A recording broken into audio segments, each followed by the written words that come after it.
Good cold morning. Well, we're going to do what is going to be the last review for this saw, unfortunately. I've got to run the gas out of the tank, and then it's going to get boxed up and go back. And I'm going to tell you why.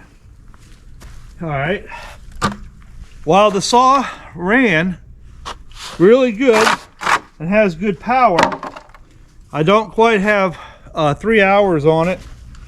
I'll show you why in a second here. Let's see how it starts. It's 27 degrees outside, so let's just do one last quick cold start.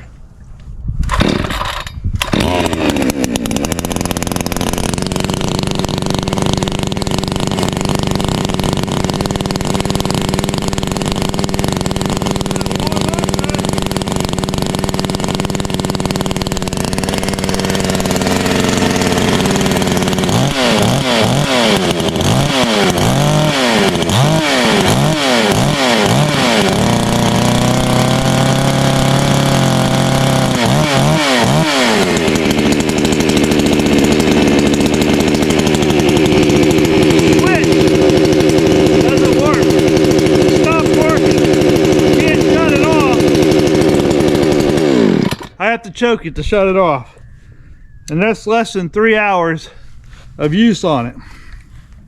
So I'll go over a few other items here in a second. Let's just go ahead and buck up this log real quick as a last sediment. I got to run the gas out of it anyways.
Alright, it's got more gas in it than I thought. But anyways, the other reason is two other reasons. I don't know if you guys can see that these pieces just started falling out of the saw. It did not fall over, it did not do anything. It's got a couple hairline cracks right here.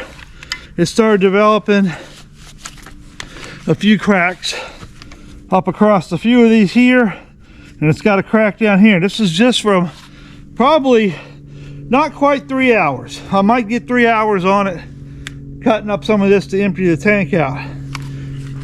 Now I mainly bought this saw and I like buying them for reviews.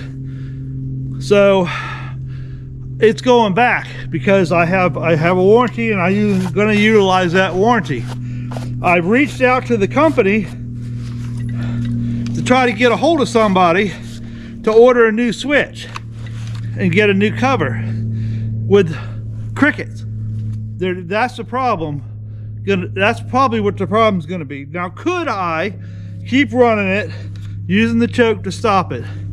Yeah, I could. But why should I? You know, in my case, I have plenty of the saws, but I wanted a lightweight, heavier CC saw for bucking up stuff like this, and this would have been perfect. But it's not the end. So another issue with it too is, I don't know if you can see it, but this bar, you can twist it super easy. I mean, look, it doesn't take nothing. I sharpen all my saws in the field sometimes by hand just to touch them up. But I have a really nice chainsaw sharpener in there.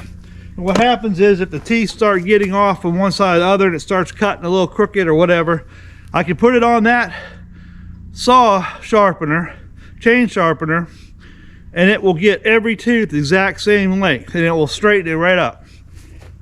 This thing, if you try bucking up wood, it's fine. But if I try to go into a log that's that big or bigger, all it wants to do is it just keeps curving. No matter what I do, it's developed a bend, or it has a bend in it on the bar. So that's the problem. Now, yes, could I just go buy a better bar? Sure, I could. I could go out and spend another $50 or $60 and get a better bar than this one. Or can I? I don't know if the Orion bars would be better or not.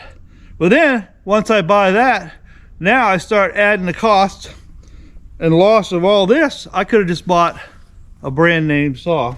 So I'm going to utilize the fact that I can return that through the Walmart policy.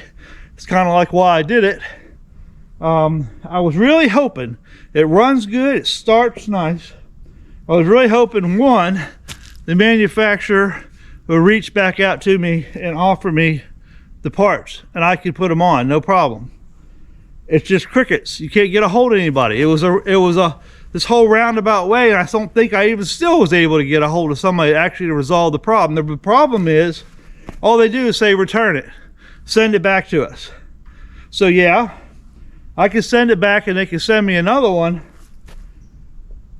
And is the other one going to end up being the same way, and how many times do I got to go through this? So part of the whole purpose of me doing this is to bring all these things to light, just so that you guys can have an opportunity to see something, a product, and kind of see the whole way through. You know, is it a good product? Yes, products fail, of course. Now, if they fail, can you get parts for it? Can you get service? Is there anything you can do with it to resolve your problem? In this case, I'm not getting any response, and I don't know where to find parts for it. The switch is down in an area where you have to take this cover off, but you still can't get down into here to get this off. And that, when I saw that, I was a little concerned, because I see a lot of vacuum cleaners that have switches like that. It's just it deads it off to ground. So I guess you could order one on Amazon and pay, you know, 10-15 bucks plus shipping. But if this saw lasted a year or somewhere around there and kept going and then started having problems like that, I'd probably just keep it, find a switch or something for it.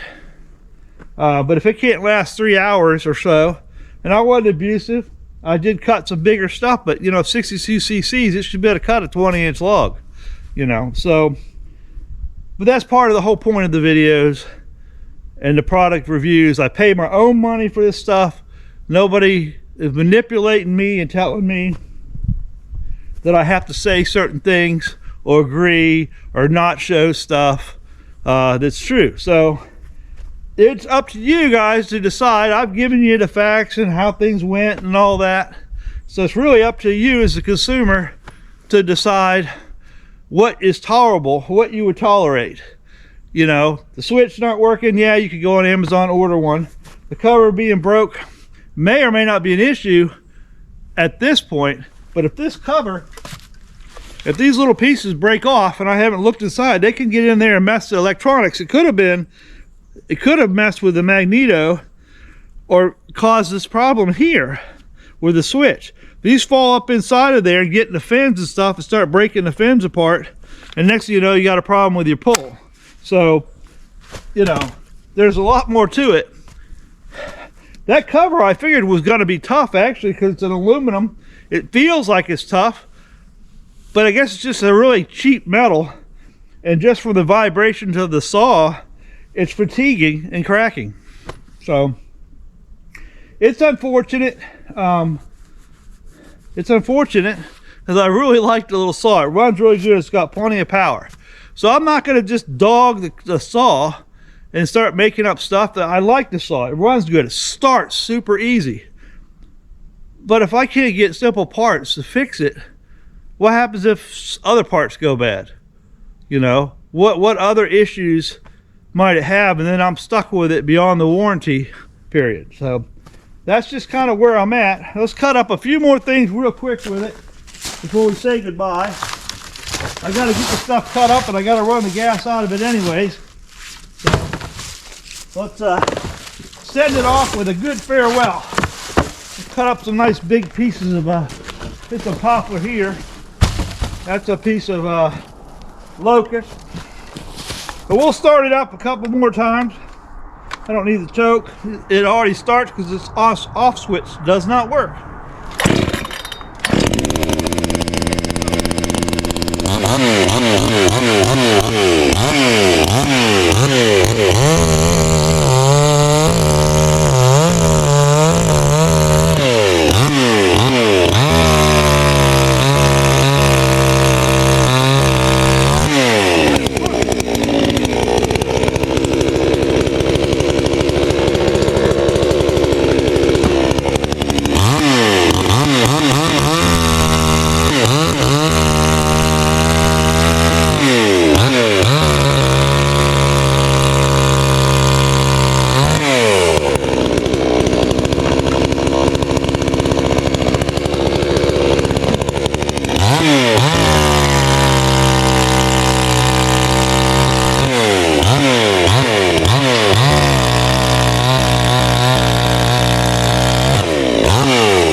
is empty.